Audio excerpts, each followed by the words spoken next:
அண்ணல் அம்பேத்கர் ஐயா அவர்கள் கனவு கண்ட அரசியல் தமிழகத்தில் நடக்குதா? அதன்படி அரசியல்வாதிகள் அரசியல் எடுத்துட்டு போறாங்களா?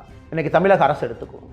இந்த மாதிரி ஒரு முக்கியமான நாளில் விழாவில் முதல் ஆட்களாக போய் திமுக அமைச்சர்களாக இருக்கட்டும், முதலமைச்சராக இருக்கட்டும், மாலையை போட்டுருவாங்க, பேசுவாங்க. ஆனால் அம்பேத்கர் ஐயாவுடைய கொள்கைப்படி அவங்க நடக்கிறாங்களா? இன்னைக்கு அரசியல் வியாபாரிகள் தமிழகத்தில் அண்ணல் அம்பேத்கர் ஐயாவை வைத்து தான் இங்கே அரசியலே நடக்குது. இதை வைத்து தான் பிளவுவாத அரசியல் இங்கே நடத்தி கொண்டிருக்கின்றார். ஆனால் இன்னைக்கு ஒரு சாதாரண பஞ்சாயத்து எலெக்ஷன்லேருந்து யோசிச்சு பாருங்க, ரிசர்வ்டு கான்ஸ்டிடுவன்சியில் போட்டியிட்ட நம்முடைய சகோதர சகோதரிகளால் கொடியேற்ற முடிகிறதா? இல்லை சேர்ல சமமாக உட்கார முடியுதுங்களா? இல்லை பட்டியலின சகோதர சகோதரி ஒரு கோயிலுக்கு போக முயற்சி பண்ணுறாங்க, சேலம் பக்கத்தில் ஒரு திமுகவுடைய ஒரு முக்கிய நிர்வாகி தடுக்கிறாங்க, பெரிய பிரச்சனையாகுது, கட்சி விட்டு நீக்கிறாங்க. சைலண்டாக 4 மாதம் கழிச்சு அதே ஆள அதே கட்சியில் சேர்த்து அதே போஸ்ட்டை கொடுக்குறாங்க. ஆனால் கேட்டால் அண்ணல் அம்பேத்கர் ஐயா என்று வாழ்க்கையிலேயே தமிழகத்தில் பேசுகிறாங்க. இவரை வைத்து அரசியல் வியாபாரம் மட்டும்தான் பண்றோமா, இல்லை இவருடைய கொள்கைகளை கீழே எடுத்துட்டு போறோம்? அதன்படி ஒரு கட்சி நடக்குதா? அதன்படி அரசியல் இங்க இருக்கா? அதன்படி அரசியல் அதிகாரம் எல்லாத்துக்கும் வருதா? அரசியல்வாதிகள் சொல்றதெல்லாம் நீங்க கேட்காதீங்க. மேடையில் பேசுவதோ, ஐயாவுடைய திருவுருவச் செல்வுக்கு மாலை அணிவித்து விட்டு பத்திரிகையாளர் சந்திப்பில் பேசுவதெல்லாம் விட்டு, நீங்கள் அம்பேத்கர் ஐயாவை பற்றி படிக்க வேண்டிய நேரம் இது. ஒரு மனிதனும் இளைஞனும் படிக்கணும். குறிப்பா பட்டியலின பழங்குடியின சகோதர சகோதரிகள் அம்பேத்கர் ஐயாவை படித்து அதன்படி யார் நடக்கிறாங்க? ஒரு கட்சியின் மீது அபாண்டமான ஒரு பொய்ச்சாயம் பூசுவாங்க. பாரதிய ஜனதா கட்சியின் மீது வழக்கமாக தமிழகத்தில் அரசியல்வாதிகள் பூசுவது பாரதிய ஜனதா கட்சிக்கும் அண்ணல் அம்பேத்கர் ஐயாவுடைய கொள்கைகளுக்கும் ரொம்ப தூரம். அப்படி இன்னைக்கு இந்தியாவில் அண்ணல் அம்பேத்கர் ஐயாவுடைய கொள்கையை ஒரு கட்சி முழுமையாக பின்பற்றுகிறது என்றால் அது பாரதிய ஜனதா கட்சி மட்டும். பெரிய வார்த்தையெல்லாம் சொல்லி உறுதியேற்போம் கேட்கலீங்க. ஒரு புத்தகத்தை படிப்போம் என்று உறுதியேற்போம். உண்மையால் நம்ம அம்பேத்கர் ஐயா விரும்புகிறோமா? ஒரு புத்தகத்தை படிப்போம். அடுத்த ஆண்டு முடிவதற்குள்ள ஒரு புத்தகத்தை படிப்போம் என்று உறுதியேற்போம்.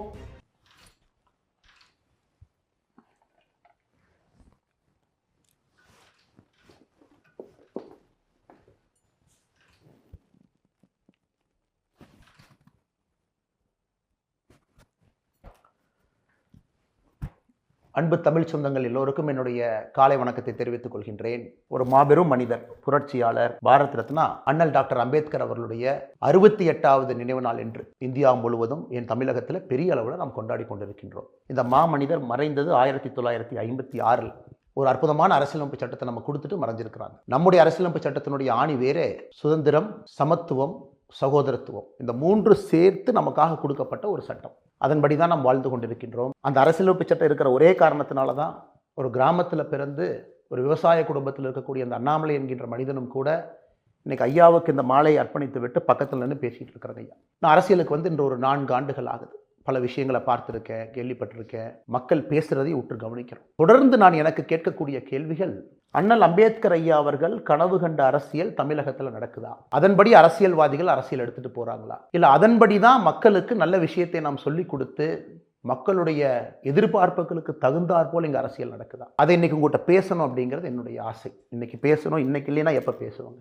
ஐயாவுடைய புகைப்படத்துக்கு பக்கத்தில் இருந்து பேசவில்லை என்றால் எப்பொழுது நாம் பேசுவோம்? இந்த மனிதர் எந்த அளவுக்கு இவருடைய வாழ்நாளில் சிறுமைப்படுத்தப்பட்டார் என்பது நாம் எல்லோருக்கும் தெரியும். சரித்திரம் படித்த எல்லோருக்குமே, புத்தகம் படித்த எல்லோருக்குமே அம்பேத்கர் ஐயாவுடைய பெருமை எந்த அளவுக்கு சீர்குலைக்கப்பட்டது.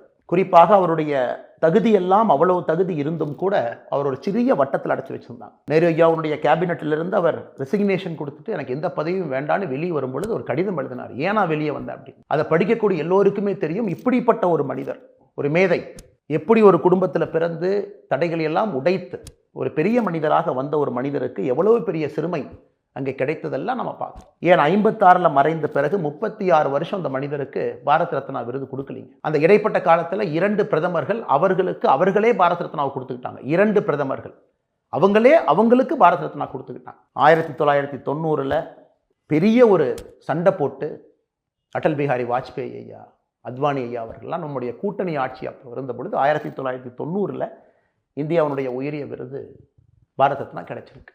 இவருக்கு ஒரு பாரத் ரத்னா விருது கொடுத்து இவர் ஒரு பெரிய மனிதர், பண்டிட் ஜவஹர்லால் நேரு அவர்களுடைய விட முக்கியமானவர், அல்லது அந்த சேம் குரூப் ஆஃப் லீடர்ஸ் அப்படின்னு காட்டுறதுக்கு கூட இன்னைக்கு இருக்கக்கூடிய எதிர்க்கட்சி காங்கிரஸ் தயங்கினாங்க. இன்னைக்கு அவங்க ஐயாவை பற்றி பேசுகிறாங்க. கொடுமையை பாருங்க. இன்னைக்கு தமிழக அரசு எடுத்துக்கோங்க. இந்த மாதிரி ஒரு முக்கியமான நாளில் விழாவில் முதல் ஆட்களாக போய் திமுக அமைச்சர்களாக இருக்கட்டும், முதலமைச்சராக இருக்கட்டும், மாலையை போட்டுருவாங்க, பேசுவாங்க. ஆனால் அம்பேத்கர் ஐயாவுடைய கொள்கைப்படி அவங்களும் நடக்கிறாங்களா? இன்னைக்கு அரசியல் வியாபாரிகள் தமிழகத்தில் அண்ணல் அம்பேத்கர் ஐயாவை வைத்து தான் இங்கே அரசியலே நடக்குது. இதை வைத்து தான் பிளவுவாத அரசியல் இங்கே நடத்தி கொண்டிருக்கின்றார்கள். காலையில் பார்த்தீங்கன்னா ஒரு தலைவர் ட்விட்டரில் போட்டிருப்பார், நான் ஏன் ஒரு நிகழ்ச்சிக்கு போகலை, இன்னொரு தலைவர் நான் ஏன் நிகழ்ச்சிக்கு போகிறேன். தமிழக அரசியல் எப்பொழுதும் அண்ணல் அம்பேத்கர் ஐயாவை சுற்றி தான் இருக்குது. ஆனால் அது ஆக்கப்பூர்வமாக இருக்குது அப்படிங்கிற கேள்வி நம்ம கேட்கணும். திமுகவினுடைய அமைச்சரவை எடுத்துக்கணும். அண்ணல் அம்பேத்கர் ஐயா சொன்ன பல விஷயத்தில் மிக முக்கியமான விஷயம் என்ன சொன்னாருங்க? விளிம்பு நிலையில் ஒடுக்கப்பட்ட மக்கள் மேலே வர வேண்டும் என்றால் 2 விஷயம் அவங்க கை கொடுக்கணும். கல்வி கொடுங்க, அரசியல் அதிகாரம் கொடுங்க. இதில் ஒன்றை பறிச்சிங்கன்னா கூட அவங்க மேலே வர முடியாது. கல்வி இருந்தும் அரசியல் அதிகாரம் இல்லை என்றால் வர முடியாது. அரசியல் அதிகாரம் கொடுத்து கல்வி கொடுக்கலனாலும் மேலே வர முடியாது. இன்னைக்கு ஒரு முன்னேறிய மாநிலமாக இருக்கக்கூடிய தமிழகத்தில் உண்மையாலுமே பட்டியலின சகோதர சகோதரிகள், பழங்குடியின சகோதர சகோதரிகளுக்கு அரசியல் அதிகாரம் கொடுத்துருக்கமா நீங்கள் யோசிச்சு பாருங்க. நெஞ்ச தொட்டு யோசிச்சு பாருங்க. இல்லை. ஏன் தமிழ்நாட்டினுடைய அமைச்சரவை பட்டியல் எடுத்து பாருங்க. 35 அமைச்சர்கள். பட்டியலின சகோதர சகோதரிகள் எங்க இருக்காங்கன்னு பாருங்க. கடைசியில் இருப்பாங்க. வாரண்ட் ஆஃப் பிரசிடென்ஸ் கடைசியில் இருப்பாங்க. நம்பரே சொல்கிறேன் பாருங்க. 35 பட்டியலின சகோதர சகோதரி ஒருத்தவங்க இருக்கிறாங்க. அவங்க தான் கடைசி அமைச்சரவையில். 34 பட்டியலின சகோதரர் இருக்கிறாங்க. 32 பட்டியலின சகோதர சகோதரி இருக்கிறாங்க. 3 பேர் இருந்தாங்க திமுக ஆட்சிக்கு வந்த பிறகு. எல்லாம் பேசி பேசி சண்டை போட்டு இப்போ 35ல் 4 ஆயிருக்கிறது. 4 எப்படிங்க அரசியல் அதிகாரம் கொடுக்காம எப்படி அந்த சமுதாயம் மேலே வரும்? மாண்புமிகு பாரத பிரதமர் நரேந்திர மோடி அவருடைய கேபினெட்டை பாருங்க. 71 அமைச்சர்கள், 27 பேர் பிற்படுத்தப்பட்ட சமுதாயம் ஓபிசியிலிருந்து இருக்கிறாங்க, 10 பேர் பட்டியலின சமுதாயத்திலிருந்து இருக்கிறாங்க, 5 பேர் பழங்குடியின சமுதாயத்திலிருந்து இருக்கிறாங்க, 5 பேர் சிறுபான்மை சமுதாயத்திலிருந்து இருக்கிறாங்க. இந்திய அளவில் அரசியல் அதிகாரம். ஆனால் தமிழகத்தில் கோயிலுக்குள்ளே போனால் கூட சில இடத்துல பிரச்சனை. ஆனால் அம்பேத்கர் ஐயா விருப்பப்பட்டதே இந்த ரிசர்வ்டு கான்ஸ்டிடுவன்சி. அங்கே கண்டெஸ்ட் பண்ணி ஒரு பெரிய வாய்ப்பு கொடுத்து அவர்கள் வெளியே வரும்பொழுது மாபெரும் தலைவர்களாக அவர்கள் வருவார்கள் என்று. ஆனால் இன்னைக்கு ஒரு சாதாரண பஞ்சாயத்து எலெக்ஷன்லேருந்து யோசிச்சு பாருங்க. ரிசர்வ்டு கான்ஸ்டிடுவன்சியில் போட்டியிட்ட நம்முடைய சகோதர சகோதரிகளால் கொடியேற்ற முடிகிறதா? இல்லை சேர்ல சமமாக உட்கார முடியுதுங்களா? இல்லை பட்டியலின சகோதர சகோதரி ஒரு கோயிலுக்கு போக முயற்சி பண்ணுறாங்க. சேலம் பக்கத்தில் ஒரு திமுகவினுடைய ஒரு முக்கிய நிர்வாகி தடுக்கிறாங்க. பெரிய பிரச்சனையாகுது. கட்சி விட்டு நீக்கிறாங்க. சைலண்டாக 4 மாதம் கழிச்சு அதே ஆளை அதே கட்சியில் சேர்த்து அதே போஸ்ட்டை கொடுக்குறாங்க. ஆனால் கேட்டால் அண்ணல் அம்பேத்கர் ஐயா என்று வாழ்க்கையிலேயே தமிழகத்தில் பேசுகிறாங்க. ஆனால் என்னை பொறுத்தவரை இந்த 68வது நினைவு நாள், ஐயாவுடைய நினைவு நாள் உத்து பார்த்து கொண்டிருக்கின்றார்கள். இவரை வைத்து அரசியல் வியாபாரம் மட்டும்தான் பண்ணுறோமா, இல்லை இவருடைய கொள்கைகளை கீழே எடுத்துகிட்டு போகிறோம்? அதன்படி ஒரு கட்சி நடக்குதா? அதன்படி அரசியல் இங்கே இருக்கா? அதன்படி அரசியல் அதிகாரம் எல்லாத்துக்கும் வருதா? ஆனால் தமிழ்நாட்டு மக்களுக்கு என்னுடைய அன்பான வேண்டுகோள், அம்பேத்கர் ஐயாவை பற்றி நிறைய படிக்க வேண்டிய நேரம் வந்துருச்சுங்க. அரசியல்வாதிகள் சொல்றதெல்லாம் நீங்கள் கேட்காதீங்க.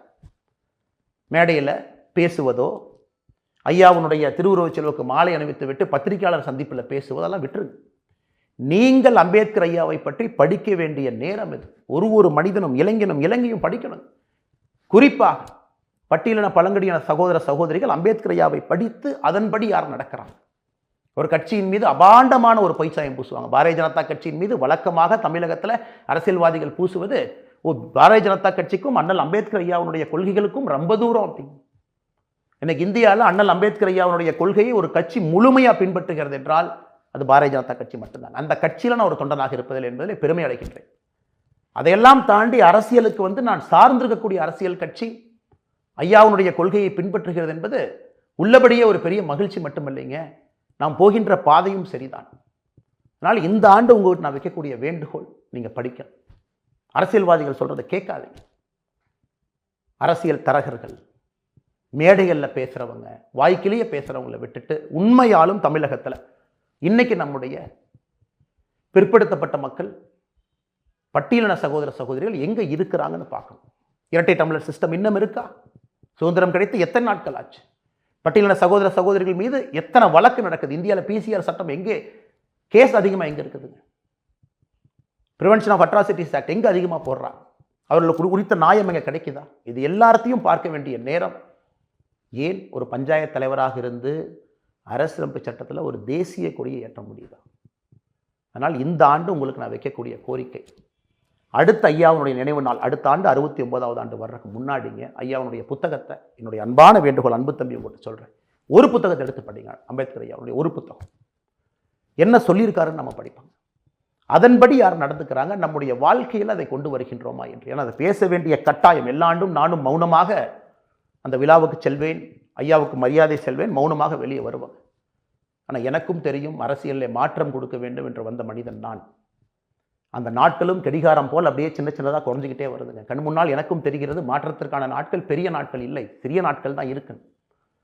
நம் வந்ததே மாற்றம் கொடுக்க வேண்டும் என்று நாமளும் அந்த பழம்பெரும் அரசியலில் மாட்டி இப்படியே மாட்டிகிட்டு இருக்கமேங்கிற வருத்தம். அதனால் அம்பேத்கர் ஐயாவுடைய இந்த நினைவு நாளில், இந்த புண்ணியமான நாளில் நமக்கான ஒரு அரசியலமைப்பு சட்டம் கொடுத்து இந்தியா இப்படித்தான் செல்ல வேண்டும் என்று சொன்ன அந்த நாளில் சில கேள்விகளை கேட்க வேண்டும். அதன் மூலமாக என்னுடைய தமிழ் சொந்தங்கள், நீங்கள் அம்பேத்கர் ஐயாவை இன்னும் முழுமையாக படித்து புரிந்து தெளிந்து தமிழ்நாட்டில் என்ன நடக்குது அப்படிங்கிறத உங்களுடைய வாக்கு மூலமாக, பேச்சு மூலமாக நீங்கள் சொல்ல ஆரம்பிக்கும் பொழுது அரசியல் மாற்றம் தமிழகத்தில் நடக்கும்.